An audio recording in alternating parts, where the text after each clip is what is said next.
திருவண்ணாமலை நிலச்சரிவு. திருவண்ணாமலை நிலச்சரிவில் சிக்கி ஒரே குடும்பத்தை சேர்ந்த 7 பேர் உயிரிழந்திருக்காங்க. ஆமாங்க, பெஞ்சல் புயல் காரணமாக கடந்த 30ஆம் தேதி முதல் பலத்த கனமழை திருவண்ணாமலையில் ஏற்பட்டுக்கிட்டே வந்திருக்கு.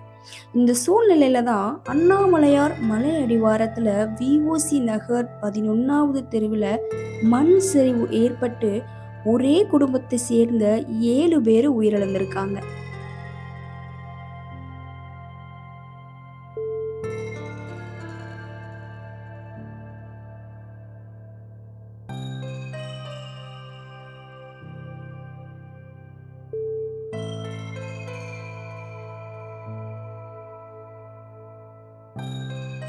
ராஜ்குமார் மற்றும் மீனா தம்பதி செங்கர் சூளையில் பணியாற்றிட்டு வந்திருக்காங்க.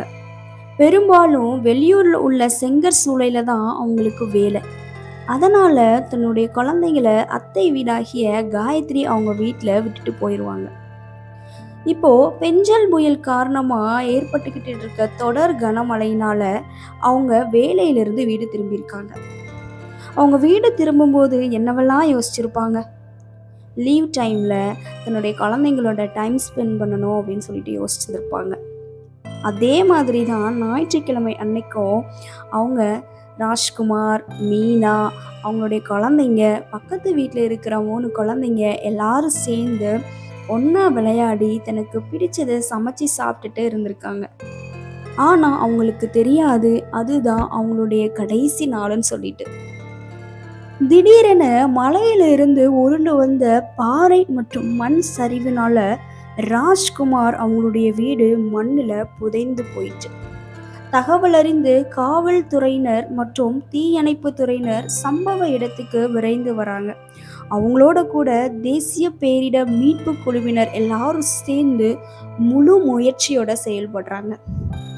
தொடர் கனமழை காரணமா மின்சார துண்டிப்பு கூட அந்த இடத்துல ஏற்பட்டிருக்கு.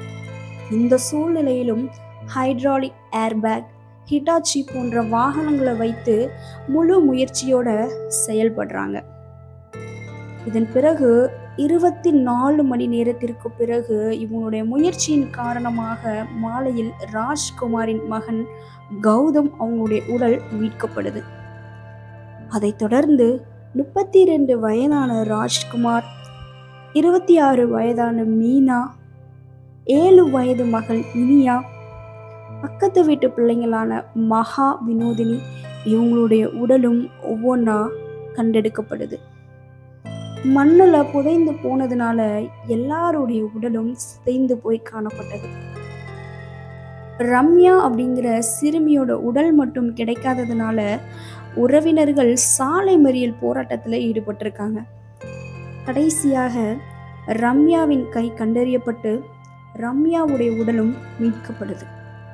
48 மணி நேர போராட்டத்திற்கு பிறகு 7 உடல்களும் கண்டறியப்பட்டது. இது அந்த பகுதியில் மிகவும் சோகத்தை ஏற்படுத்தியிருக்கு. இதன் பிறகு வியாழக்கிழமை அன்று 7 உடல்களும் பரிசோதனை செய்யப்பட்டு 7 வெவ்வேறு வாகனங்களில் உறவினர்கள் மத்தியில் இறுதி ஊர்வலமாக எடுத்து செல்லப்பட்டு செங்கம் சாலையில் உள்ள மயானத்தில் சடங்குகள் செய்து 7 உடல்களும் எரியூட்டப்பட்டிருக்கு. மகிழ்ச்சியாக வாழ்ந்துக்கிட்டு இருந்த ஒரு குடும்பம் ஒரே நேரத்தில் காணாமல் போனது எனக்கு ரொம்பவே வருத்தமாக இருந்துச்சு. அவங்களுக்கு என்னுடைய ஆழ்ந்த இரங்கலை நான் தெரிவிச்சுக்கிறேன். இதே மாதிரி நிறைய வீடியோஸ் நீங்கள் பார்க்கணும் அப்படின்னா இந்த ரியாலிட்டி ரிவ்யூ சேனலை சப்ஸ்கிரைப் பண்ணுங்கள். இந்த சேனலுக்கு சப்போர்ட் பண்ணுங்கள், லைக் பண்ணுங்கள், ஷேர் பண்ணுங்கள், கமெண்ட் பண்ணுங்கள். தேங்க்ஸ் ஃபார் வாட்சிங்.